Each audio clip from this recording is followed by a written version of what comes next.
So thank you for joining us, everyone, for this conversation on art as channeling. And I'm Izabella, an editor, and I'm pleased to introduce Moyra Davey, Eileen Myles, and Gregg Bordowitz, who are joining from New York, and Aveek Sen from Calcutta. And we're here to discuss Moyra's new book, The Shabbiness of Beauty, published by MAC in April, which includes photographs from the archive of Peter Hujar, alongside Moyra's own images. And it also has a text by Eileen, which I hope we'll discuss. But we're also here to talk about collaboration, channeling and transmission and homage. And all the people here, Eileen, Gregg and Aveek, have collaborated with Moyra in some way across her practice. So that's one of the wonderful reasons why everybody's here. And I just thought I'd kind of kick off by asking you a question, Moyra, kind of directly in relation to the shabbiness. And it's really to ask you if you could describe entering Hujar's archive and the process of selecting his images included in the book, because so many are so little known as they appear beside your own. The process started with, so Hujar is someone that I've thought about since around 1989, which is when I think I first discovered his work. At the same time as I discovered David Wonderowicz's work, it was kind of simultaneous. And so I immediately responded to it. I think it was one of those times when I just kind of developed a deep crush on his work and on Wonderowicz's work at the same time, and have thought about them ever since, really, for decades. And but to bring us into the present and the making of this book, I was invited to curate this show at Buchholz Gallery in Berlin of Hujar's work and my own. And I also used for a long time and still use a 2.25 camera, same format as Hujar. And I have a lot of images going back to the 80s, taken with that camera, black and white photographs, which is primarily how he photographed. And so I started to think of images of my own that I felt would, somehow could be in conversation with Hujar's. And then I asked the archive, I gave them a list of categories of images that I would, it all starts with them sending you tons of pictures and you sift through them, and then you narrow down a selection. And then eventually you go to their archive, which is in this giant art vault in Queens, New York, where many of the galleries, have storage. And the Hujar archive has a little spot, and that's where all the prints are. So then you start to look at the prints and you narrow the selection even further. So that's just a brief overview. And then I guess when to see the images in the book, there's some from your archive, but there are others that are direct emulations of like Hujar's photographs. And I mean, I wanted to ask what it means to kind of channel or to find the spirit of Hujar, and if channeling is a kind of touch or a kind of contact, or what that process was. Mm-hmm. Yeah. I mean, I think it's like what I said before. It's like it starts with having this kind of deep crush on someone and wanting to emulate them, learn from them, eat them whole. I don't know, regurgitate them. No, none of that is accurate, really. I've done it with quite a few artists, and sometimes it'll be an artist that I'm ambivalent about. Like I kind of did it with the writer Jean Genet, And but with Hujar, it was just all this sort of ongoing awe and fascination and deep love and appreciation for what he did, and in particular, um, I was spending a lot of time around horses in the last few years, and I was photographing them and thinking about Hujar's animal photographs. And so it was specifically with the animal photographs that I was thinking of this idea of channeling, because he had this way that was just like, he was like no other.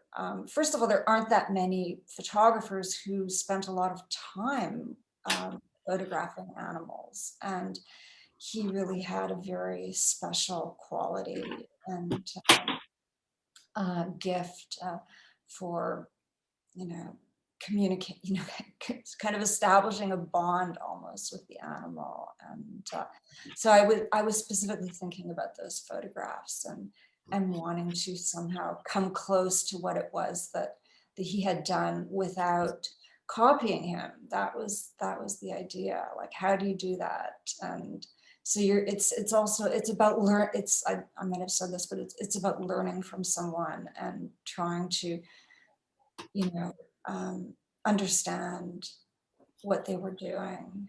And, Mm, and actually copying is one way of doing that. Like in mm, literature, I think it's in writing, I think it's recommended sometimes to just copy writers. Like Virginia Woolf recommended, if you wanted to really understand a particular novel, to try and write in the style of that novel, and see just how far you fall short. And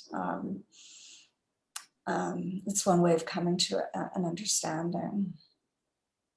it's a beautiful idea, this ingestion and absorption and to kind of like emulation. And I guess one way in terms of writing is this word ekphrasis, which is to kind of turn an image into writing, which maybe leads me to ask you a question, Eileen, because you wrote this text to accompany the photographs, and the piece kind of opens the book, and it's where the title comes from, this wonderful phrase, the shabbiness of beauty. But you also write in that text about living with the images, about having them pinned to your bedside and in your little office. And I wanted to ask about how you get close to them, and how you animate them, you translate these images from one medium kind of into another. If Moyra stayed within photography, you're kind of moving from image to text, getting close to them that way. Mm-hmm. Well, there's several things. One, I have to say, Moira's description just gave me a thought which I'd not had before, which is that part of the process of more in the career of being a poet is that when a poet dies, we have this ritual that we do all the time, which is that we all look through the collected works, and there's an event, and we all pick the poems of that poet that we want to read, and then we all gather together and basically enact that poet's oeuvre, And it's funny. I first thought this with the poet, my friend Tim Dugos, who died in 1990, and he was the first person I was intimate with. And so I noticed that it was almost like the experience of putting on, like the fur of an animal that had died and trying to dance in it and watching the awkwardness, because sometimes, each one of us would then make the work sound like ourselves, or we would stumble through Tim's body, because there was this clear. And so I think Moira's process that she just described reminds me of this thing that we all do all the time, which is literally enact the work, and I think in Moira's case, because though I think when you're first exposed to a writer, you do the same thing in that ingesting sense that you said, which you read the work, you repeat, and become influenced. But literally too, it's like to see the work behind Moira is exactly what I did, because I do live in a small apartment in New York, which is I think of it as a small repetitive apartment, because I've lived in it for 44 years and I've written about it, so it's appeared in my work, and then I live in it again, and then I've written about it literally as a thing, as a location. And the invite to write about this work came after I had just written about the apartment itself. So the space became almost a photograph or a repetition. So I did exactly what Moyra did, which is that I printed out copies of all the photographs and I covered my apartment. And then I think because with the pandemic, my building became extremely empty. And so in the middle of the night, I filled the halls of my building, at least my floor, with the same photographs so that I was continuously living with this work. And it created an effect, which I think it reminds me of an earlier moment in the art world. I thought of Matthew Barney did it, Takashi Murakami did it, artists who would have sculptures in the show, but also a video. And at some point, the video seemed like an enactment of the sculptures, and you had this effect of being surrounded by the work. So for me, I think just to create a space in which I could write about the work, I had to do again, ingesting, just I think for me at least will become the word of the day. I had to ingest, live with, crush out on the work, and have all these kinds of feelings. And it would be the horse in the morning, the horse when I was making coffee, Paul Tech's hands when I was feeling depressed in the kitchen, so that they just became part of my life before I could even imagine how to begin to write them and make there be a third place, which was the place in which I would hold them from the perspective of my own practice.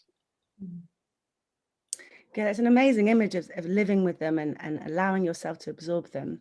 And also this idea of performance that you were kind of alluding to in relation to kind of reading out the poet's work and embodying it somehow. And I mean, one of the things we're really talking about is transmission. And in the essay, you write about the photographs kind of crackling with this kind of transmission. And I wanted to ask you, Eileen, if you think that's something particular to photography, if it's something about these like photographic images that can emanate, or is there something that you can pin to the photographic image in particular? Well, I mean, a photograph is a life and a loss simultaneously. I suppose in a way that is so true of language too. But I think it's funny to think about these living bodies that then become still lifes in such a way, and that I think the crush word comes back again too, because I think there's something so utterly devotional. Each picture becomes a relic in this way, and becomes something sort of like a bulwark against time, and then a piece of it frozen. So it's very stunning what a photograph is. And these are such intimate ones. And then, one artist laying her intimacy on top of the other artist's intimacy with this gap of time. So it's a very phenomenal project to think about what we're looking at and what a photograph is always. Yeah, that relationship of photography to death is really interesting, and it kind of leads me on to ask you a question, Gregg, because you're also a longtime collaborator of Moyra, and you appeared in the 2009 film My Necropolis, which I think, Moyra, you've said it took inspiration from Hujar's first book, Portraits in Life and Death. And Gregg, in the film, you interpret and kind of read from a letter by Walter Benjamin. And this act of steering close to the words and what you interpret is something around time and suspension of time. And I wanted to ask you, in relation to this collaboration, did you kind of perceive it as a kind of channeling, this kind of trying to read into or read onto or read beneath what Walter Benjamin meant? Thanks for that question. I have to approach it with a number of other questions, because channeling in English is both a noun and a verb. So a channel is a conduit or a groove. A channeling is a series of conduits and grooves which convey or focus or connect currents of various kinds. Water, electrical, air. To channel, the verb, is to create such a thing through carving, cutting, digging, drilling. So I can see how art involves all of those actions and states. even further after electronic devices, although the word precedes electronic devices, it was taken on to add the definition or a flavor of the word frequency.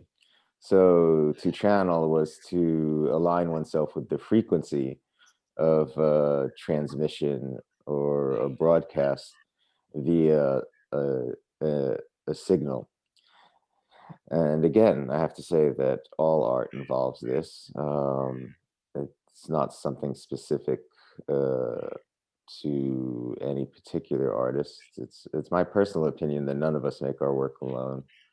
The author function is an institutional function, it's a linguistic function, it's a function of capital, it's a function of a lot of things, but ultimately from I would say a psychoanalytic or theological perspective, the author doesn't exist, a single author. And so in that way, I think we're all making our work together, whether we're aware of it or not. Poses no challenge to me to think that I'm making work with the dead. That was actually an idea that I had preceding the AIDS crisis, which comes out of Jewish culture. All of the things you said about my relationship to other artists and collaboration come from a notion that you collaborate across centuries in commenting on the Torah, the corpus of Jewish literature, as the corpus of many other world literatures and theological literatures, presumes that time is circular, that all commentary exists in the present, that the text, whether it's written 100 years ago or thousands of years ago, presents itself in the present as ever relevant. And these are all presumptions I make and that are active, particularly in this amazing book, The Shabbiness of Beauty, in the brilliance of the way it was designed and presented. I love that the photographs are not immediately attributed on the page and then you have to go searching for them. I didn't even actually search for them. I just kind of enjoyed them as one Hujar, Davey, Myles, Bordowitz, Mack conjugation, including, you know, my partner sitting next to me when I was reading it. So I love that it presents itself in a way that's honest to how we actually engage works as a matter of situation or how we are situated, context, rather than the specific premise of the work. It's a lovely idea, not only that we don't make art alone, but this kind of exegesis kind of practice, this quite ancient practice of reading the text and adding layers, this palimpsest that everyone kind of communes over. And it kind of leads me to ask you a question, Aveek, because I wanted to ask you this idea, if there's channeling as learning, there's also channeling as a kind of teaching. And I mean, you've said how in collaborating with Moyra and watching her films and reading her texts, this idea of there being gifts within her practice, these gifts you can receive, the work of others and Moyra's own work. And I guess I wanted to ask how that, like, channeling as a form of teaching, as a form of opening oneself up, how it works as a writer who is collaborating and watching these films and kind of absorbing these past and present works. Yes, Liz. I mean, I remember when Moyra first sent me the films, I was watching them on my laptop, sitting on my bed, and I kept taking photographs of myself watching them, and continually making notes, so that at the end of my first couple of viewings of each film, I had a long list of books and films. And then I moved away from the films themselves and then began immersing myself in the hinterland of these films, or the interstices of these films.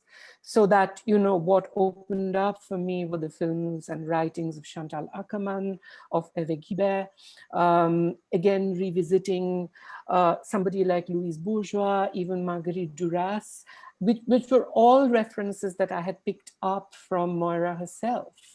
And some of whom I had not known before, for instance, Aveek Sen. And then, of course, Moyra sent me all of Aveek Sen's books. And when she came to Calcutta, she brought them along, and quite a few of his books, his novels, Matthew Linden's work. And then through that, I mean, it's like getting lost in somebody else's labyrinth, but without ever losing sight of one's own. And then I kept coming back to the films. And then slowly, once I got acquainted with the wilderness of elusiveness of Moyra's work, those illusions, or the foregrounding of those illusions, began to somewhat recede.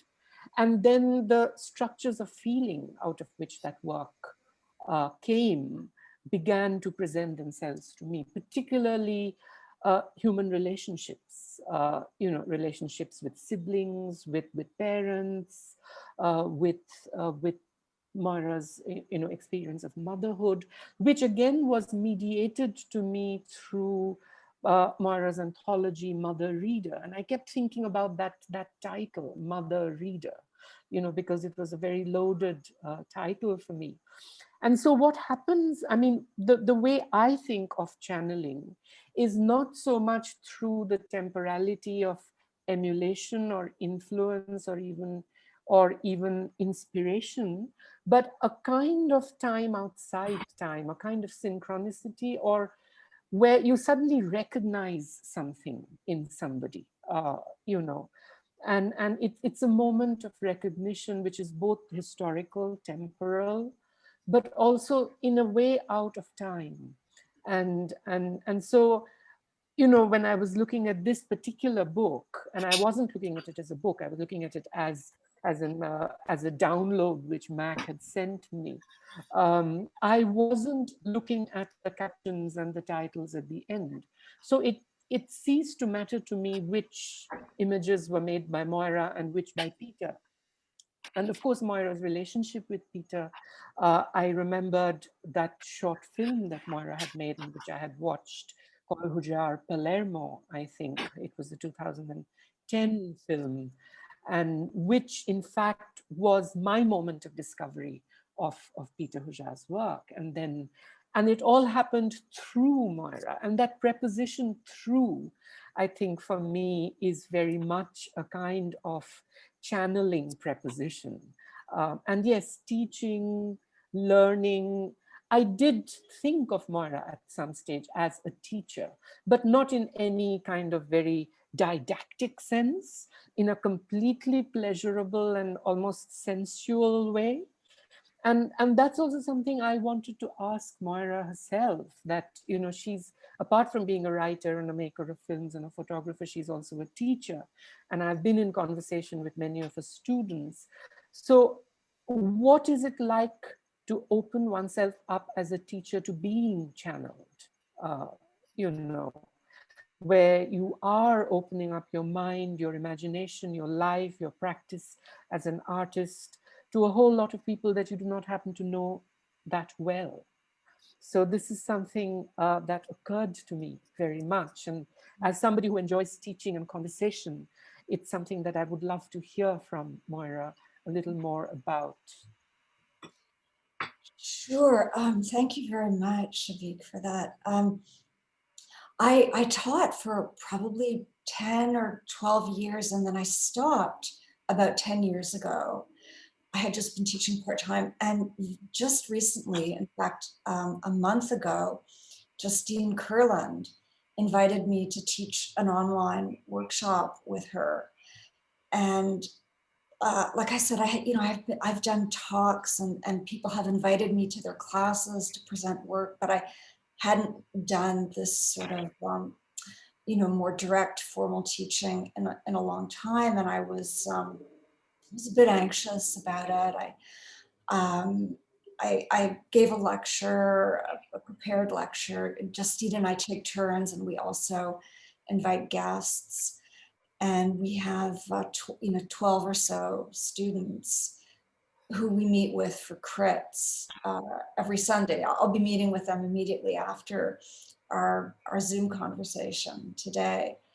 And and it's fantastic because there's no institution involved. It's just Justine Kurland and myself doing this. She started it. It's her model. It's really brilliant. I think she herself is a brilliant teacher, and I think, and a lot of it is just like the force of her personality that kind of keeps this whole thing moving and flowing so seamlessly. And it's been a pleasure to and there's one woman who's maybe a bit closer in age to myself, and it's I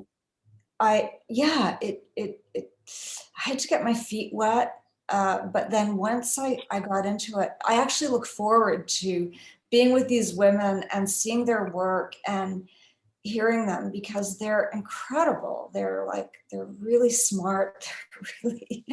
They're good artists, and it's I could be paying them honestly to be it's a privilege to be in their company. And so yeah, it's been a tremendously positive experience.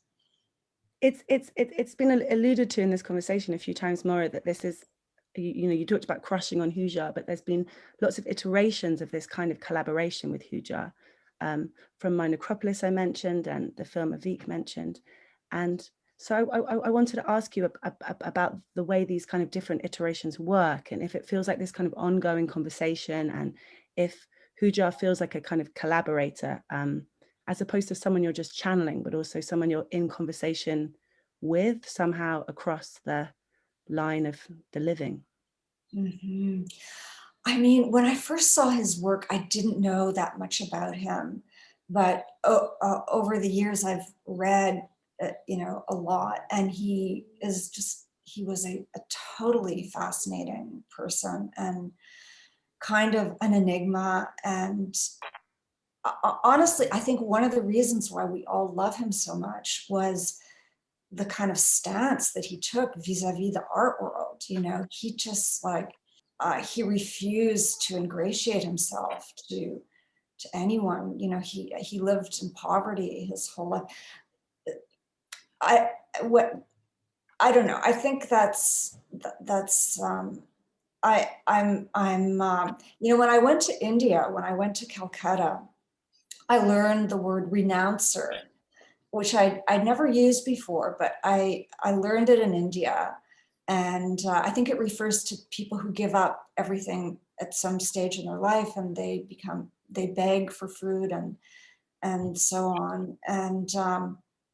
And I would apply that word to Hujar. I think he was a total renouncer of any kind of the fruits of fame. And he could have had fame, but he was so held, I think, by the kind of the institution of the art world, and having to curry favor with people. And now I've forgotten your question, to be honest. I'm sorry. Well, I think you answered it very well. This kind of intimacy with his biography and his story. And I guess I have a question for you, Eileen, because I don't know if you ever cross paths with Hujar in any way, but one of the things in the piece you write to accompany the book is this kind of idea of vanishing, and the text kind of begins by thinking about the current pandemic and gentrification, and in the background there's this kind of allusion to the gentrification that happened as a result of the AIDS epidemic. And this, you know, you write about your neighbors who's died, and then in the background there's this kind of idea of these various vanishings. And I was thinking of the way in which writing and collaboration and channeling and absorption and all these words we've used is a kind of way to connect us to the past, to kind of ground ourselves, to kind of prevent this kind of vanishing from happening, in a way, being a memory keeper or yeah, that's my question. I mean, I think that I just think that this object, this book, is such an offering right into this moment that we're living in. It's so interesting. I think as Gregg was describing the text, the text, Jewish text that inform him, I just felt that there was this funny collective organism that he was describing, this utter present in which all times are connected. And at the same time, this book, and even the invitation to contribute to this book, felt like it was stepping into a moment of planetary mourning, even, you know, because it's like at the moment that the show was being formed. I mean, I remember I was just trying to puzzle out whether the show was up, or if the show was up, could anybody see the show? And if not for the pandemic, would I have been able to go to the show? You know, and all these ways in which we're all kind of flickering in terms of, as a collective and as people, and you know, Aveek living in a moment where the pandemic is so much more intense in India than any place else in the world, and that New York had been that place, but I wasn't in New York at that moment, and you know, all the ways that we are continually affected. And it's so interesting that this show and this book, you know, and our contributions and our responses exist in this moment. And you know, and I immediately want to say I need to get more copies of this book, because I'm so welcome when I arrive with this book. It's like I know that everybody I know in New York wants this book, you know, because when Hujar's show was up, it was such a moment. And even going to the show, I saw so many people in the show, leaving a cab, somebody else grabbing the cab, you know, and then my own more contemporary friendship with Moyra, you know, mingling in with that. I mean, I went over to Charlie Atlas's and Joe Westmoreland's with the book, and Charlie knew Hujar pretty intimately, I think, and had things about it. And I even alluded to his poverty, and he was like, no, he was fine, because he did a lot of, you know, like mainstream photography. You know, he worked for Vogue, he worked, you know, so that there's that kind of sensitivity to the art world one might have while being able to whore out as an artist to other, you know, venues and make a living that way. And it's so funny. There's a bar quite close to my apartment that was kind of the rough trade queer bar when Hujar was alive. And I know that he was there all the time, though I don't ever remember him. I didn't know him. I knew David as a young writer, and when David appeared in Hujar's work, and I was like, wait a second, who? And then I was, you know, told that Hujar lived over there, and I encountered him. Actually, I think when he was dying at a kind of a clinic in the neighborhood, you know, and I was there for some minor thing, and there was this large suffering guy who was just completely furious that he wasn't getting medical attention immediately. It may or may not have been Hujar, but I decided that was my Hujar moment when we met. So I just feel like there's such a fleeting and yet sort of haunted way of being with him and being with Moyra now, and all this, you know, and all of us in this connectivity to this this crisis that we're in, you know, and how we respond as artists, and how we're inextricably linked in our feeling, I think. Yeah, it's a beautiful thing you said, this moment of collective mourning, and thinking about Hujar's work in that context. And I guess that leads me to ask you another question, Gregg, because you have a show opening at MoMA PS1 next week. I Want to Be Well, and I guess it's really about, as someone that kind of lived through, in a way, the 70s and the 80s, this 30-year practice, and this practice that looks back on your collaborators. You said earlier that, you know, you never make work alone, and this notion of this array of artists and activists who collaborate, and to really ask you what it means to have that your show in this moment when there's resonances that are historical and really present at the same time, and how the work functions as a kind of memorial or archive, I guess. Thank you for that question.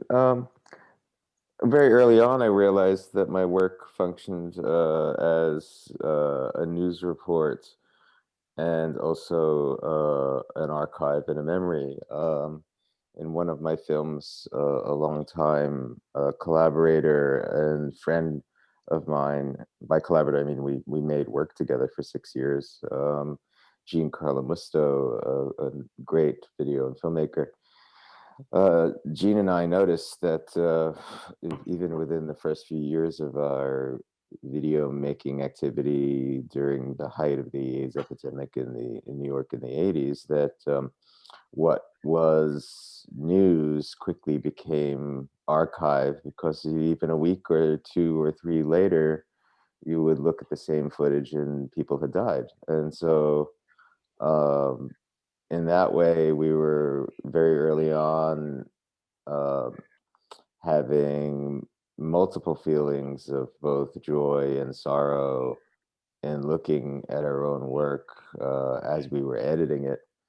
That never went away. So my current show is actually about that history or legacy of the AIDS epidemic, because it's been 30 years of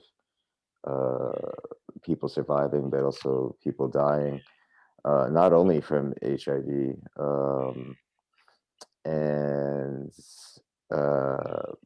that being a part of the work, it's very much a part of my work, in that my work is all can be described as some kind of portraiture, really. And so therefore, figures who are much younger or and alive now, or surviving and older or long gone, intermingle across the screen, the page, the work, the poem, always. And like I said, that's somewhat familiar to me, in that my early religious education was all about quoting medieval commentators as if they were in the room.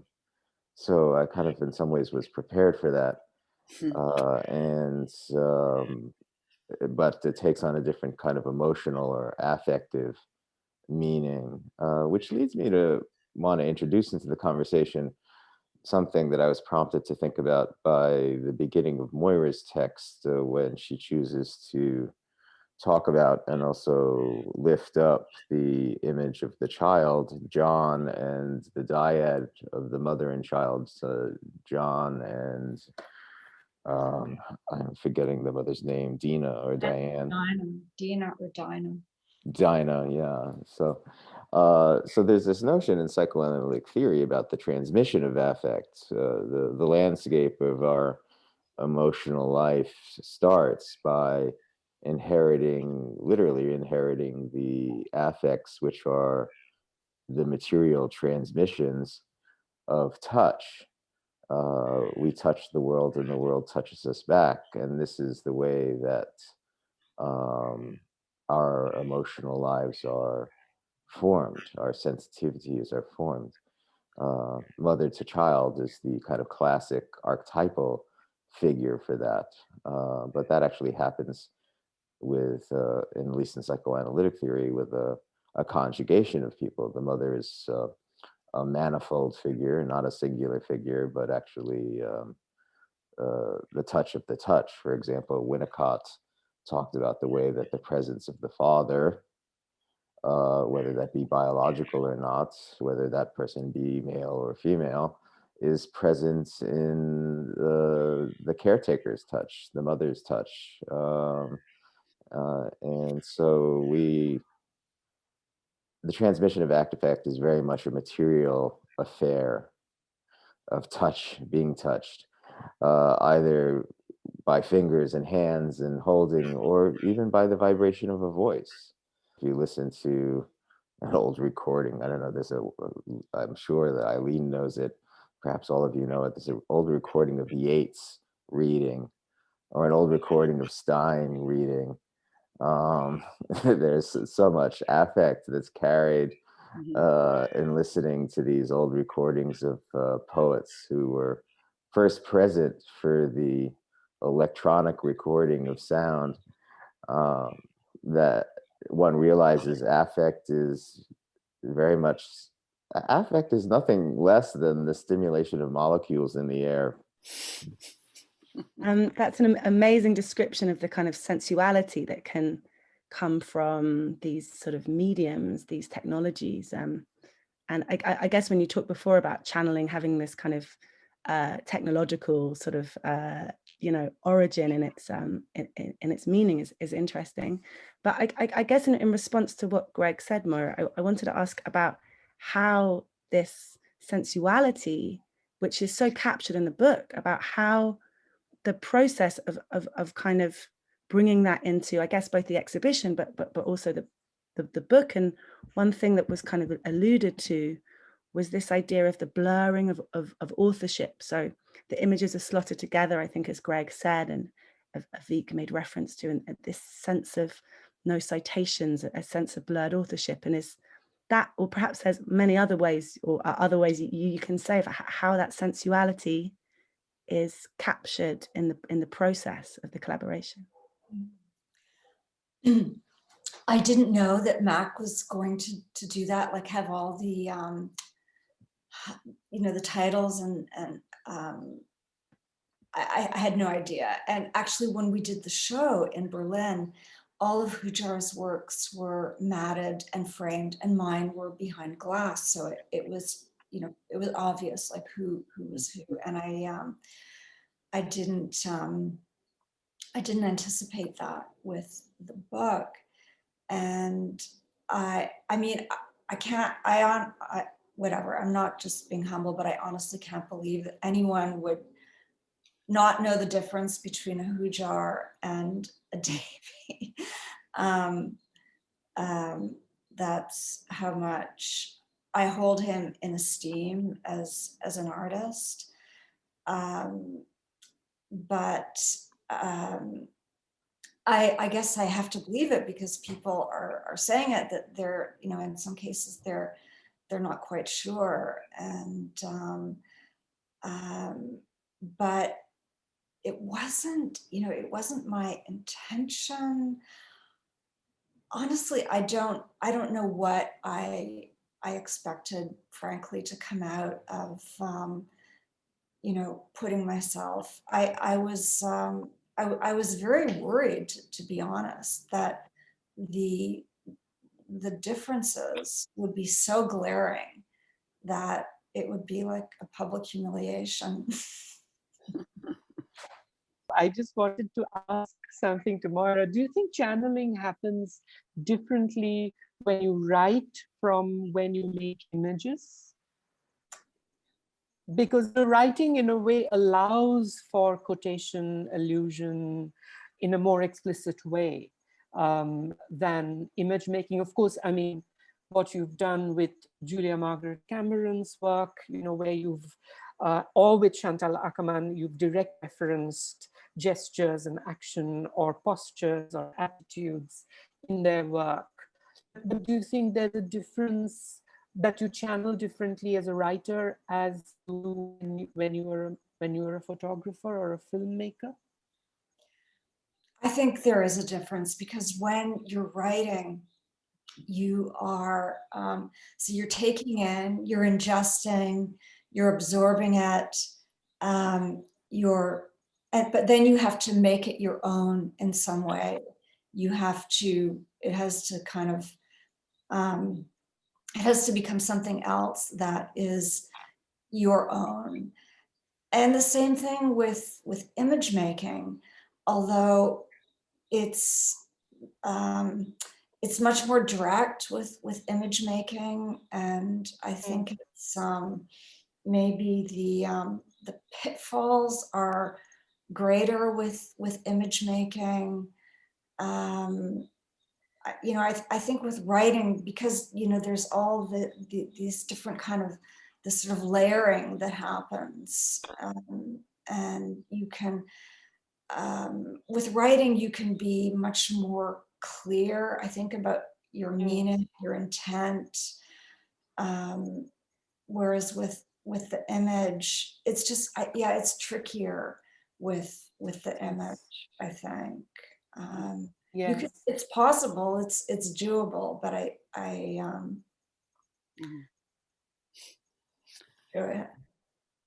I mean, I guess I wanted to chime in because I just feel like in writing, the present keeps developing, you know, and so you get to stay in there with it. And I can't help thinking it's part of the distinction. I mean, not the distinction. It's a little creepy to be like Moyra or Peter, dead or alive, you know, because you are the ongoing active artist and he is the body of work we don't have. And yet I can't help thinking the weight of your two practices is so radically different because I think of Hujar, you know, when we talk about those kinds of Greek statuary that are, you know, sunk in some ship thousands of years ago, and we just found them, and we're pulling the body up, and there's something about the excitement about Hujar's work, like the seaweed is on it. There was a distance always, and somehow that's in the weight of it. And your work really is kind of like light on the water in this way. You know, there's something quick and about light itself, and I think the writing continues that thought for me. Like when I think about the photograph where Jason as a younger person is sort of leaning in a studio and there's a distance, and there was a kind of such a present seeing in that moment that is this concatenation of livingness that seems to be the subject. And Hujar's subject seems entirely different, though putting the work together is so exciting because of that and through that conversation. I don't want to say that everything's the same. Like I'm not trying to make a relativist point. So, which is my way of proceeding, saying that I think of everything as writing, like Derrida. I think can't speak for everybody, but I know Moyra and I particularly are of a cohort of people who come out of, and perhaps Eileen too, although I haven't directly discussed this with Eileen, people who were influenced by Jacques Derrida in the 80s and the 90s. And the premise was that speech, actually Derrida overturned the idea that oral history preceded writing, and that he defined writing as editing and ellipses and repetition and grammar and syntax, and all of that occur in oral history. And he tried to flip the script on what we considered to be writing. And I just took that to heart because I kind of think of writing as my main activity, but I feel like no matter what I'm doing, I'm writing when I'm conjugating photographs or filming or editing a film or making a sculpture. Or I always feel like I'm writing in some way. And I think that's, I feel very close to Moyra in that as well, because I encountered Moyra as a young photographer. She was young, I was young. I was not a photographer, she was, still is. But writing, the presence of writing and your accumulation of writing, Moyra, and your embrace of a literary aspect has enriched your work, but brought the image and the word together in a way that I still associate with Derrida and the 80s or 90s continental philosophical position on the proximity of writing, or how writing is everything. With regard to the conversation between Hujar and Davey, or Hujar and Moyra, I don't think Hujar ever went away. You know, I think for those of us, it's like morning, afternoon, and evening. I think for those of us who actually encountered Hujar or were aware of Hujar when Hujar was alive, whether we knew him or not, whether we knew the legend or the real person, and then later experienced his momentary eclipse or absence from the foreground of the art world, and then experienced Hujar's resurgence and embrace as part of a kind of institutional effect of memory and nostalgia, just like Wanarovich, frankly, just like David, and many, many other people. Like Hujar never went away. Like we're still in conversation with Hujar as testament to this conversation itself.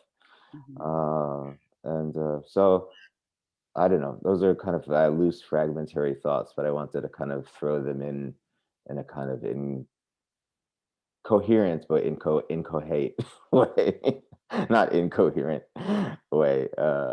And it's not by way of any disagreement or anything like that, and it's not by way of relativizing everything. I think I don't know. I'm just in this mood this morning. Sorry, I'm thinking of things symphonically. You know. The brass section goes away, it comes back, the violins come forward, the conductor's always there, it disappears, you're aware of the conductor, you're not aware of the conductor, occasionally the kettle drum sounds. We're very much thinking or talking in terms of a symphonic composition. I'm one of those people who thinks that like the word can do everything, the word can say everything, as opposed to like many people who think that words just fail and fail and fail. I don't believe that. I think that words are everything. And I think that, again, not to be like simplistic or reductive, I think Hujar was an artist, a photographer, whose work could do that too. And it could just say everything. And it didn't need words. And I think it's kind of like, that's like universally accepted now about Hujar. He just like, he had something that was utterly unique and special. And there's a very short poem that I was reading today by Keats, and because we are talking about, and because of that beautiful image of Paul Tech's hand in the book, these are just a few lines that Keats had penciled into a bigger manuscript. And may I just read it out to you? It's just about 4 lines. And it's such a beautiful image of channeling that I thought that I'd share it with you.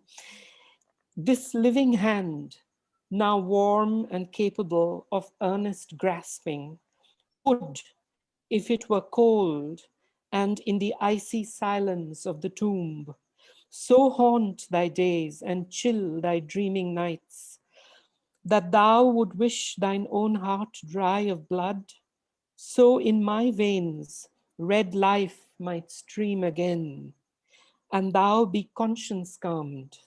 See, here it is, I hold it towards you.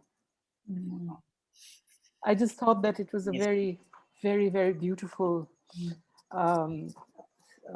lines that sort of came to me in the morning today as I was leafing through Keats's poems. Another writer through whom I've learned channeling so much. I've learned because so many of his letters are about reading other people, and then Paul Tech's hand at the end of the book made me think of this little poem which I want to share with you.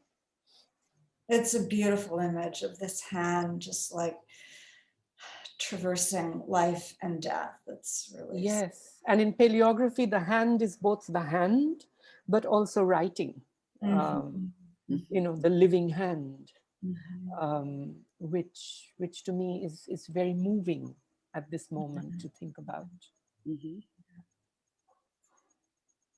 Thank you. Yeah, that's such a beautiful poem. And I was also thinking about channeling in some kind of metaphorical form as kind of reaching a hand sort of like across the past and trying to take the hand of this person. And it's nice you alluded to that second part of the book, Aveek, where it shifts into kind of color images. Color, yes. Yeah, and of and it's definitely this interesting shift. And I was also thinking about one part of the book where there's a letter that Hujar wrote to David Wojnarowicz. And I mean, in relation to Gregg talking about this kind of idea that all practice is writing, it's kind of lovely to have this piece of writing there amongst the photographs. And I don't know if that's a letter that you specifically chose, Moyra, or how that particular kind of document, which is so textured and gives you this sort of sense of another kind of proximity to Hujar. I'll tell you how it came about. So Eileen wrote a text, I had this little text, And my partner, Jason Simon, said there should really be a text by Hujar in this book. And so he started to research, and there's almost nothing that exists, of writing by Hujar. But Jason found this letter in the Fales archive, and so we got a copy of the letter. I read it. At first I thought, oh my God, this is a private letter. Maybe it's rude to just stick this in a book. I sent it to Eileen, and she said, oh no, this is great. Just go for it. Just drop it in. And so, yeah, we did. And then subsequently, Stephen Koch, who has the estate, I forget what his exact title is, but he wrote a little text just kind of giving some background to the letter. But yeah, no, it was that was kind of very, very late in the process. The book was kind of all laid out and designed, and then the decision was made to include the letter. Mm. Did it feel surprising? I guess this is a question for you, Eileen, too, having already written the text and Moyra having made this selection. I mean, you said earlier that Peter didn't need to write anything, but this sense of a letter, the direction, the intimacy, this New Year moment writing to his partner, was the voice in any way surprising? Or what was it like to encounter the voice after having been so close to Peter, just through a different, perhaps more kind of chosen medium, the photographs? I mean, I think it was nicely carnal, I mean, it seemed to me it had that quality. Plus, we're really looking at that funky, is it Courier, that font, and the fact that it's a little shabby, and so it really felt like a door flung open for a second, and I felt like it pushed the photographs and the other texts a little bit, just gave them a nudge, which was kind of dirty and true, I thought. And incomplete. It wasn't a profound letter. It was a daily letter and right in the centrality of a life and all the relationships and travel and time. So it was so apt. It was crazy to get that from you, Moyra. It was like, whoa, a poem, I think, in its effect. Jason's idea initially just was that to have a piece of writing, like a piece of critical writing by Hujar, or whatever, like writing about art or writing about talking about his own work. But from what I know and what people I know who knew him know, that he never wrote about his work or anyone else's work. I think he had a difficult time even speaking about his own work. And so, I mean, there probably are other letters that he sent to people. I'm sure there are, but this is the only one that exists in a public archive, other than his notebooks that were called his job books, where he listed all the people that he photographed in order. He meets this hot hunk who's been jerking off on his fire escape, and he asks him, "Were you cold?" And he says he wasn't. And for me, that was such a important moment. It told me something about the way Hujar would meet a stranger and talk to them, and what he would be able to get out, the truth of a particular experience that he would be able to get out of somebody he had just met at a party. And that wonderful phrase, feral chic, which he talks about in the letter, which I thought was marvelous. He said feral chic? Sorry. Yes. That was him. He was feral. Hujar was feral chic. Right, exactly. And he says that in the letter, that he may be feral chic. And then he tells David that I don't think you do. I was going to end by kind of returning to the archive, because this book is it's a response to an archive, but it forms in its own way a kind of archive. And I was thinking of the kind of art and activism of ACT UP across the 80s and 90s, and one of the kind of many important strands was the early efforts to save and archive the work of artists with AIDS like Hujar, and these archives existing from a point of kind of intimacy and other artists seeing that this work needed to be kind of preserved. And I suppose this question might be towards you, Gregg, because of your relationship to ACT UP, but this idea of archiving and devotion, thinking about the relationship, I guess, when archiving comes from such an intimate way, like Moyra's kind of working with this archive, but also the kind of bigger project of preserving this work, fighting and resisting silencing in the history of ACT UP, really. Archives just kind of happen when there's an immediate and an urgent need for representation. So we, as a video activist, we showed up to demonstrations for ourselves because we wanted to own our own images. So we didn't want to have to pay network prices for network footage of ourselves.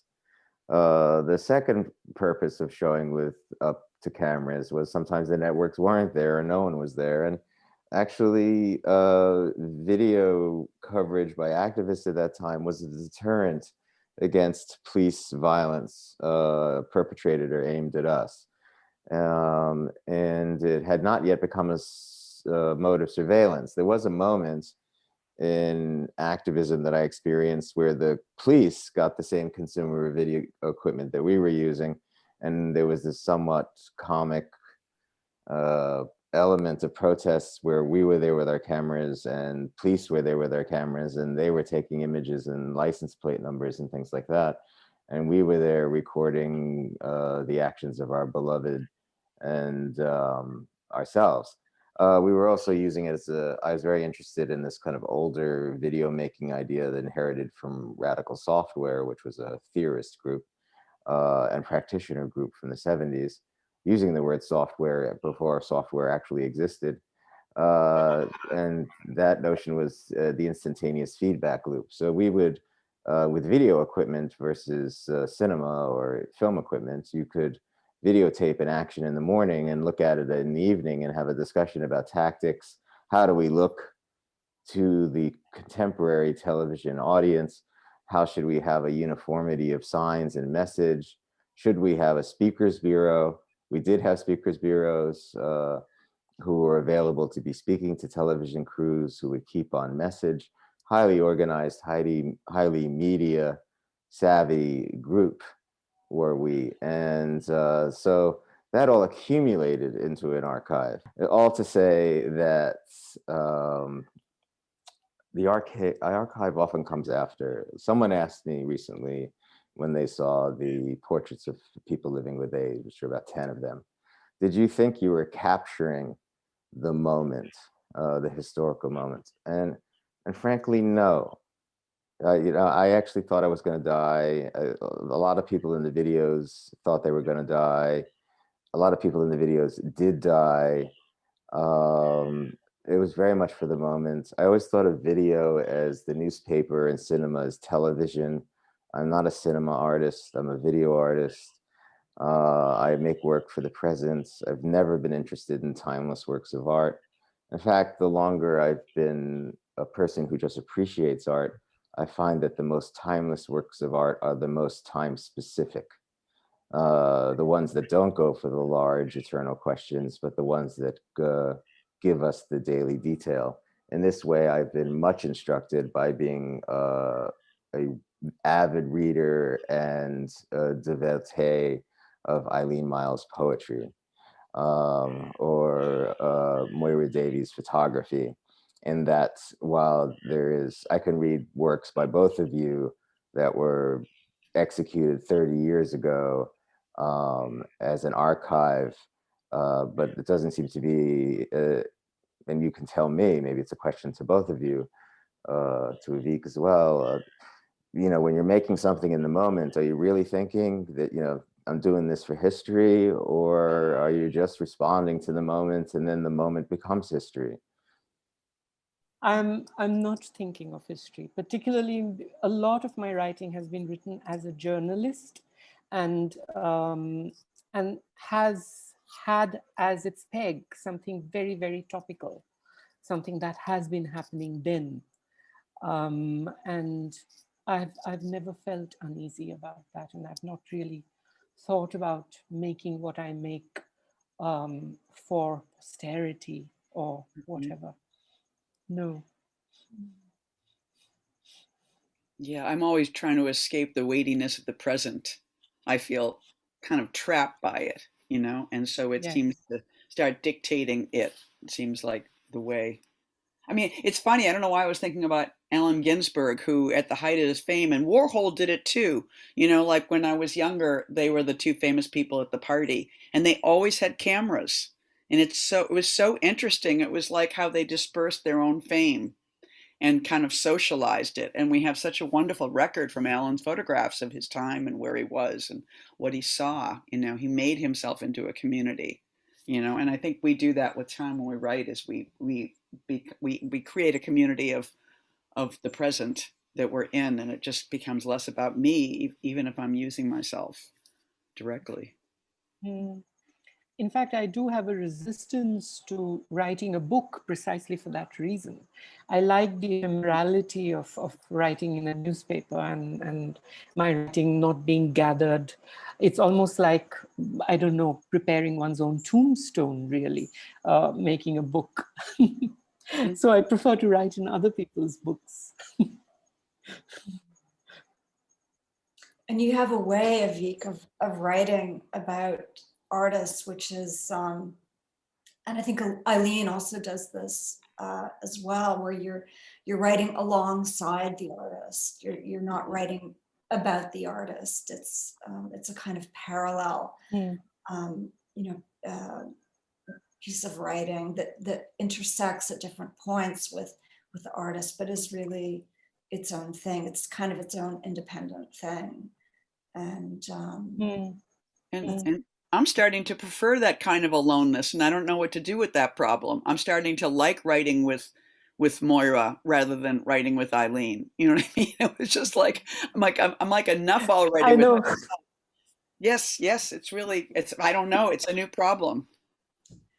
You know, I think it was Chris Kraus said something like, there's no more perfect way of writing and thinking than to be doing it alongside an artist, like to be, and yeah. I also just want to tell you, Eileen, that I'm reading Afterglow, and I was led to Afterglow by Moyra's essay on Afterglow. And then I see the names of the two dogs, Rose and who figure in the book. So there are all kinds of very beautiful correspondences there, Yes. you know, which have suddenly become alive and meaningful for me in the course of this this conversation. And I think that might be quite a beautiful place to end, this idea of what you all said, really, especially just now, Moyra and Aveek, this writing alongside someone, whether they're a living collaborator or whether they're someone from the past. That's like a really lovely way to collaborate and break the isolation. But thank you so much for joining us from different places, from the morning in New York and the evening in Calcutta. Thank you so much. Thank you, Izabella, for hosting this so beautifully, and for all of your wonderful comments and queries. It's fantastic. Thank you. Thank you all. Thank I'm you. grateful to everybody. Such an honor to be here with you all. Thank you for including me.